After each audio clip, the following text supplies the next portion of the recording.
Uh-oh.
Okay, we'll start with this. William Zepeda versus Shakur Stevenson. A classic styles fight could be next. Should be.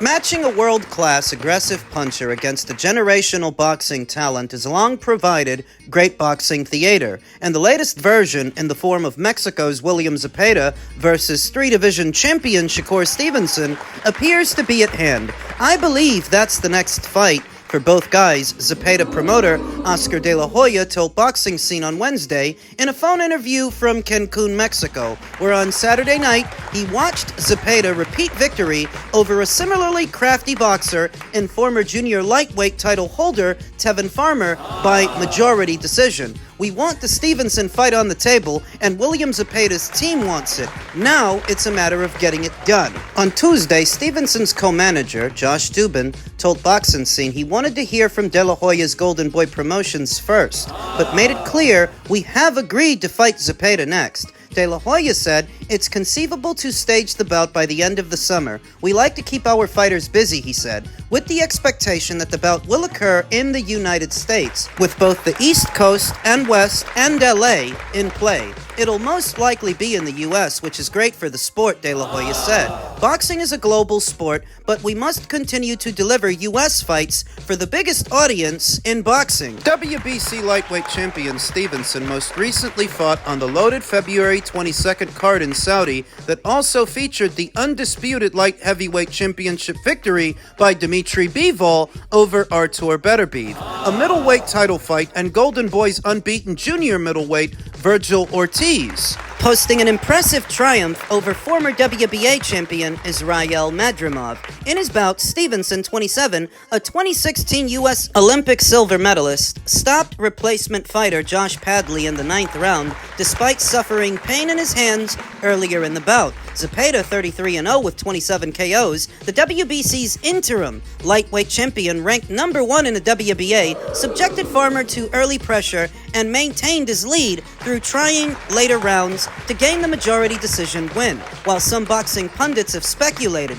Zepeda will find it difficult to find the evasive Stevenson, De La Hoya objects. When you have a volume puncher like William Zepeda, it's almost impossible not to get hit, De La Hoya said.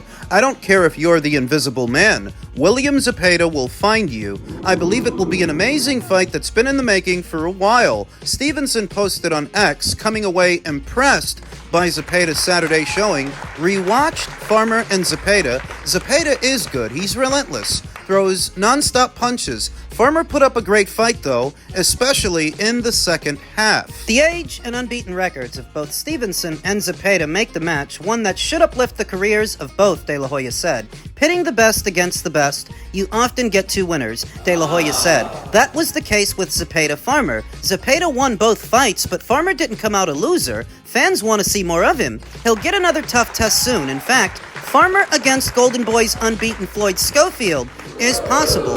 First comes the matter of bringing the more classic battle to reality. Oh, I like the sound of that. Schofield versus Farmer. But I think it would be best to get Tevin Farmer a rebound fight. a tune-up fight before you throw him in there with another unbeaten up-and-comer. I think that would be ideal. He's coming off of 3 consecutive losses, 1 to Raymond Muratalla and 2 to William Zepeda. Give the guy a break. Stevenson versus Zepeda. One of the major pitfalls in association with this potential matchup is that before, it was going to happen on Turkey's dime, so both boys stood to make a lot of money from the fight, whereas now, I'm not so sure that Turkey's going to be involved. You hear Oscar De La Hoya say that it's going to happen in America towards the end of the summer. Well, I don't understand. If both boys stood to make more money when Turkey was going to pay for it, why didn't Oscar do it then? You saw what the story was at the time. William was quote-unquote injured, which I never believed. And so you have to wonder, what would have changed Oscar De La Hoya's mind?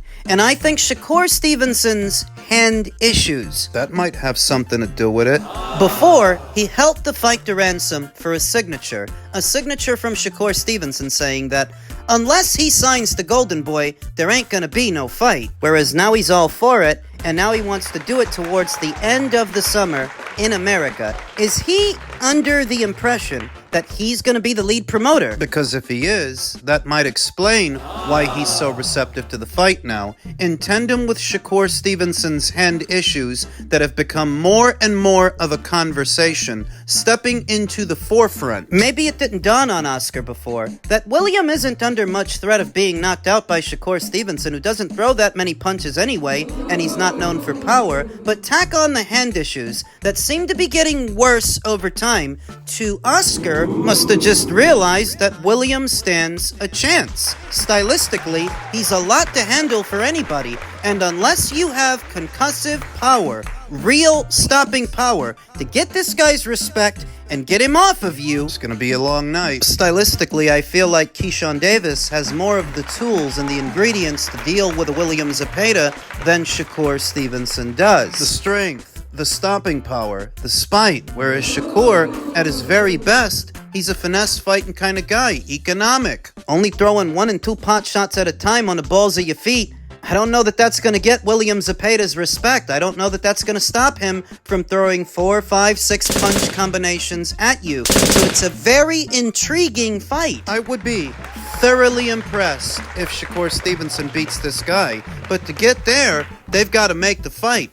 And as stated, I don't know what the circumstances are. Before, Turkey was the one that was going to pay for it, so that ensured everybody a big bag. But if you're talking about doing it in America at the end of the summer, who's the lead promoter? That's a pretty important detail. Elsewhere in the sport of boxing, the boxing world is reacting to the announcement that the Beterbiev versus Bivol rematch did approximately 340,000 pay-per-views worldwide, and some are trying to spin that into a bad thing. Oh, the experts on Twitter have no shortage of things to say and advice. A guy who goes by the name Easy Raw Brunch Boxing said, "Now imagine if you spread this card into multiple cards in a quarter and distribute it through a network or streaming deal. You have everyone's attention and cut down on losses while building a brand." He said imagine. I don't have to imagine that. I already saw it. That's what the PBC did. That's what they did on NBC. That's what they did on Fox. That's what they did on Showtime. All the networks that decided not to renew with them at the end of their broadcast deal, that's what they did on those platforms, and that's why those platforms didn't renew with them. It was just a lot of fluff. At the end of the day, a lot of expensive fluff that wasn't yielding a big enough return. It's been done, and it didn't work. I've spoken to this guy before on his spaces on Twitter. Big PBC guy, big PBC apologist. Strategy he's describing is the PBC's strategy, to where maybe you have a decent fight in the main event, and the rest of the card is just a lot of fluff. A lot of forgettable fights that don't contribute to anything. He proposes that instead of packing a show with all of these fights, you spread them out over time, essentially sandbagging it. What I notice a lot of people never factor into the equation is time. The effect that things have over time. Take too long to make a meaningful fight, and it starts to lose its meaning. People start to get uninterested. Did you forget that this is intended to be entertainment? You're intended to keep people entertained, and you're not going to do that by dragging things out and loading up these cards with a lot of fluff and a lot of fights that nobody cares about. Strategy's been tried before, and it didn't work. Or are you in denial? He must be. When a network gives you a budget to do shows on their platform, it's in the hopes that your content will regularly bring eyes to their platform, and you're not going to do that with a lot of fluff. So that when the network doesn't renew, it's because you didn't hold up your end of the bargain. And that's what happened to the PBC on NBC, on Fox, and on Showtime. This isn't complicated. Networks want regular and sustained viewership. They're not going to give anything the axe that's keeping eyes on their platform. So if the PBC got the axe, it's because they weren't doing their job. It's not complicated.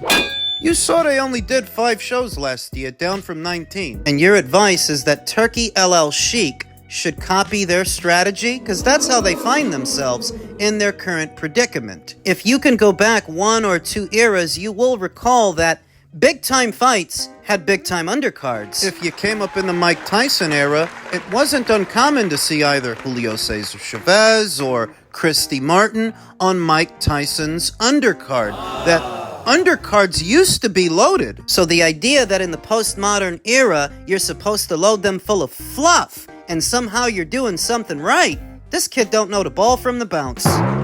You can think of Turkey's cash injections into the sport of boxing as being the adrenaline shot that John Travolta stuck in Uma Thurman's chest in Pulp Fiction. You can think of Turkey's involvement in the sport of boxing as being the AED for someone that goes into cardiac arrest. Directly or indirectly, not just the fights that he's making and what he's putting together, but what effect he's having on the market, because as a result of him, now Top Rank and PBC want to do more business, where before they were enthralled in a Cold War, whereas now they want to work together to compete with him. And that's a good thing. That's actually a good thing for us.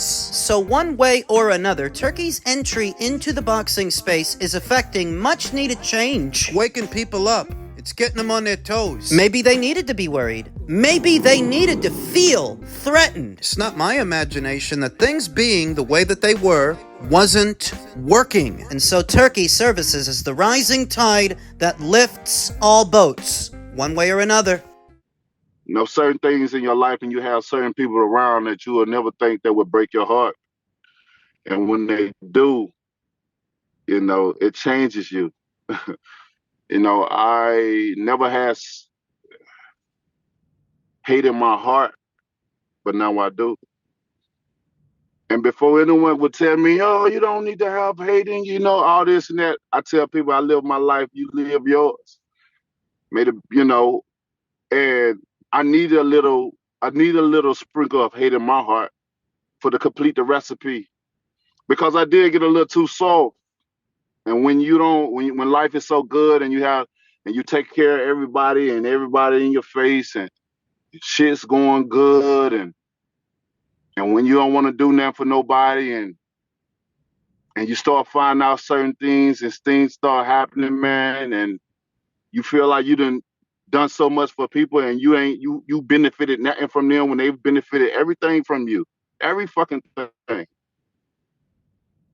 Initially, when I heard this soundbite from the Ariel Helwani show where Deontay Wilder made an appearance a day or so ago, I initially thought he was talking about his girlfriend and the bad breakup that they're having. That's what I thought of at first, and then it dawned on me that Deontay's next fight will not be under the PBC banner. He could be talking about more than one person or more than one thing. Could be. As far as betrayal, doing so much for so many and getting so little in return. Now, there are still a good number of fighters that have stayed loyal to the PBC that were over there and still are over there, but Deontay Wilder is not one among them. He hasn't fought under that banner for some time. His last fight as a PBC guy was the Robert Helenius fight way back there in 2023. After that fight, he left, goes to Saudi. And you know, he went through what he went through out there, but he still didn't go back to the PBC. His next fight is not under the PBC banner. I think that counts for something. It's worth consideration. And the mission is I still got to unify the division. That's one of the main things that I came in and a goal that I set for. I never had a true opportunity to get that accomplished, you know, due to other circumstances of different obligations of other people, but I never had that opportunity.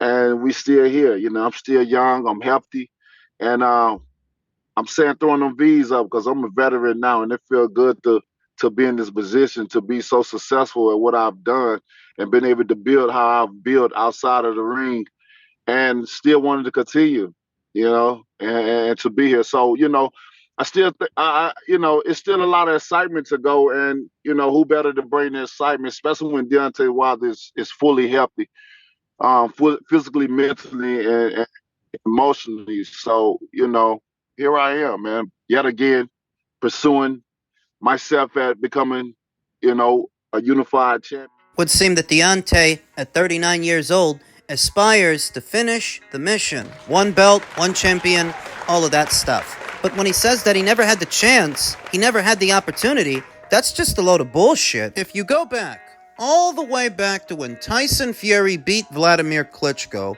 and he was stripped of the IBF title due to his commitment to the rematch. In the Martin versus Glasgow fight for what was the newly vacated title that Charles Martin picked up. Charles Martin was a PBC fighter, the same as Wilder. So at one point, there were 2 alphabet titles on that side of the street. Why didn't Al Heyman give Wilder that opportunity? Because he stood to make more money renting Charles Martin out to Eddie Hearn in Matchroom. That's the short answer, because that's what he did. Here you have Deontay Wilder, your newly crowned WBC champion, and instead of making an in-house fight between him and Charles, you rented out Charles to AJ. Thank you, Al Heyman. Think about what happens a little later on.